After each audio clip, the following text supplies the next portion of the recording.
Hello bachcho, let's see the question. The question says that a tree breaks due to storm and the broken part bends so that the top of the tree touches the ground, making an angle of 30 degree with the ground.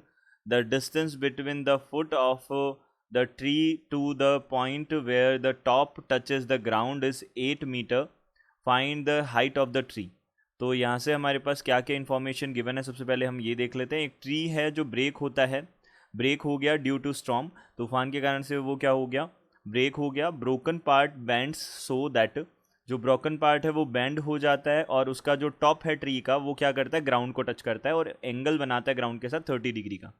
Distance between the foot of the tree, जो distance है foot of tree और the top of the tree जो है, जो touch करता है ground को, उसके बीच में 8 मीटर्स का डिस्टेंस है. तो हमको हाइट ऑफ ट्री बताना है क्या होगा. तो देखिए सबसे पहले हम क्या कर लेते हैं, यहाँ से हम की कॉन्सेप्ट की बात कर लेते हैं. तो देखिए की कॉन्सेप्ट हमारे पास में क्या होगा, हम यहाँ पे क्या यूज़ करने वाले हैं, ट्रिग्नोमेट्रिक रेशियोज यूज़ करने वाले हैं, जो क्या होते हैं tan theta is equal to perpendicular upon base. अब तीनों रेशियोज ही लिख देते हैं. Sine theta is equal to होता है perpendicular upon hypotenuse and cos theta होता है हमारे पास में बेस अपॉन हाइपोटेनियस. ये तीनों रेशियोज का हम यहाँ पे यूज़ करने वाले हैं, तीनों में से जो हमको रिक्वायर्ड होगा वो. तो हम यहाँ से सबसे पहले देख लेते हैं. सबसे पहले हमारे पास एक ट्री था, तो ये हमारे पास में ट्री था, एक सही से बना लेते हैं, ये हमारे पास ट्री था. अब किसी स्ट्रॉम के कारण से ये कट टूट के, बीच में से टूट के ये क्या हो गया है, बैंड हो गया है. अब बैंड होने के बाद में वो 30 डिग्री का एंगल बना रहा है ग्राउंड के साथ. और अब हमने बोला हमको बताना है यहाँ से हाइट ऑफ ट्री हमको बताना है.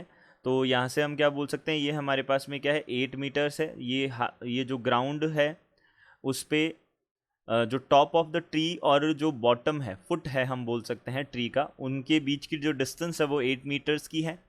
अब यहाँ पे हमको बोला है कि ये हमारे पास गिवन इन्फॉर्मेशन है. तो हम यहाँ से क्या कर लेते हैं, हम यहाँ से क्या क्या फाइंड आउट कर सकते हैं, इसको नेम कर लेते हैं. सबसे पहले तो ए बी एंड सी है हमारे पास, ये 90 डिग्री होगा. तो हम यहाँ से जो भी हमको चाहिए height of tree and all सब हम फाइंड आउट कर सकते हैं. तो सबसे पहले हमने कंसिडर किया triangle A B C consider किया. तो ट्राइंगल ए बी सी में हमने देखा क्या क्या है हमारे पास. देखिए हमारे पास एंगल है 30 डिग्री गिवन, तो हम सबसे पहले यहाँ पे टेन थीटा का यूज़ करेंगे. तो यहाँ पे हमारे पास टेन थीटा जो बनेगा, 1030 बनेगा, ये 1030 डिग्री. तो 1030 इज इक्वल टू कितना होगा हमारे पास में, परपेंडिकुलर है हमारे पास ए बी अपॉन, यहाँ पे बेस जो है हमारे पास कितना है, 8 है. तो ये परपेंडिकुलर अपॉन बेस हो गया हमारे पास. अब देखिए 1030 हमारे पास 1/√3 होता है, this is equal to A B upon 8 बनेगा. तो ये बन जाएगा. अब यहाँ से हम बोल सकते हैं ए बी जो बनेगा वो 8/√3 मीटर्स बनेगा. ये हमारा ए बी हो गया. अब हमने ए बी फाइंड आउट कर लिया. अब हम यहाँ से क्या करते हैं, again triangle A B C की ही बात करेंगे क्योंकि एक ही ट्राइंगल है. और हम अब की बार क्या करेंगे, cos 30 की बात करेंगे. तो cos 30 हमारे पास कितना हो जाएगा, cos 30 हो जाएगा हमारे पास में बेस अपॉन हाइपोटेनियस. तो बेस तो हमारे पास 8 है और हमारे पास हाइपोटेनियस जो है वो हमारे पास AC है.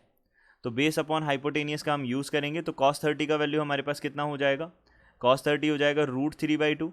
यहाँ पे 8 और ये कितना हो जाएगा, AC हो जाएगा हमारे पास.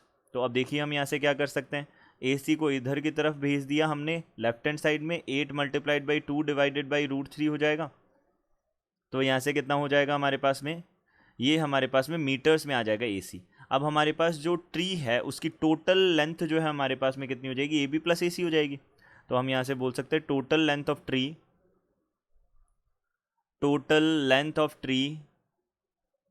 लेंथ ऑफ ट्री जो है वो किसके इक्वल हो जाएगा हमारे पास में, 8/√3 प्लस 8 × 2/√3.